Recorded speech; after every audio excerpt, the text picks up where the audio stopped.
त्यांचा सगळा रात्रीचा खेळ चालू आहे.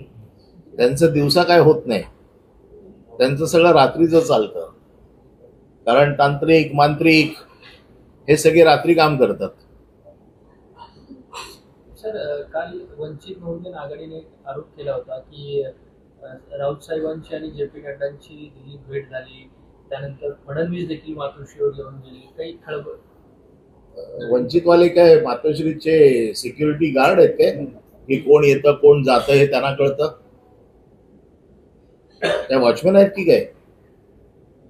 मातोश्रीत कोण आला कोण गेला किंवा उद्या जर कोण येणार असेल तर यांना सांगून येतात काय?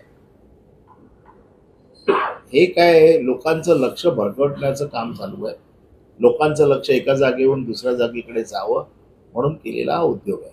सर, आठवडाभरापासून मातोश्रीवर जिल्हा पातळीवरील सर्व जागांचा आढावा घेतला जातो. आज जी माहिती आहे त्यानुसार ठाणे कल्याण या मुख्यमंत्र्यांच्या होमग्राऊंडचा आढावा घेतला जाणार. काय रणनीती असेल विशेष ठाण्यासाठी? नाही, असं काही नाही. ती रणनीती कधी कोणाची कोण कधी सांगत नाही. रणनीती सांगून जर युद्ध झाली असती तर कुठलंच युद्ध झालं नसतं. तसंच निवडणूक देखील एक युद्धच आहे. त्याच्यामुळे कुठलीही रणनीती अशी कोण कोणाला सांगत नाही. परंतु पक्षप्रमुख स्वतः मेहनत करून प्रत्येकाशी बोलून मतदारसंघाची माहिती घेऊन मग त्यावर निर्णय घेत असतात. जसे आतापर्यंत बाकीच्या मतदारसंघाचे झाले तसे आज ठाण्याचे होतील. मुंबईतल्या नायर हॉस्पिटलमध्ये विद्यार्थिनींची छेडछाड विनयभंगाचे प्रकरण जे समोर आलेलं आहे, त्या संदर्भात डीनवरती देखील कारवाई करण्यात आलेली आहे. परत ज्या विद्यार्थिनी आहेत त्यांची सुरक्षेचा प्रश्न घडतो. आम्ही हा प्रश्न दररोज ओरडून ओरडून सांगतोय. लाडकी बहीण योजनेपेक्षा सुरक्षित बहीण योजना ही फार महत्वाची आहे.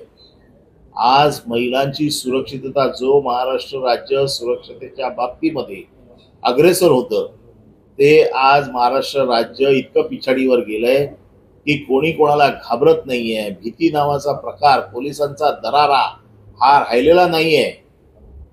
जो पोलिसांचा दरारा असायला पाहिजे. मुंबईत रात्री महिला एकट्या फिरत होत्या. आजही हजारोने महिला रात्री कामावर जातात येतात कामावरनं. पण आता एक मनात भीती निर्माण झाली आहे. डॉक्टरांच्या बाबतीमध्ये हा प्रश्न सतत वारंवार येतोय.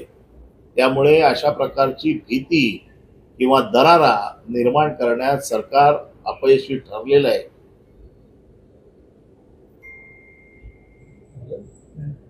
चलो.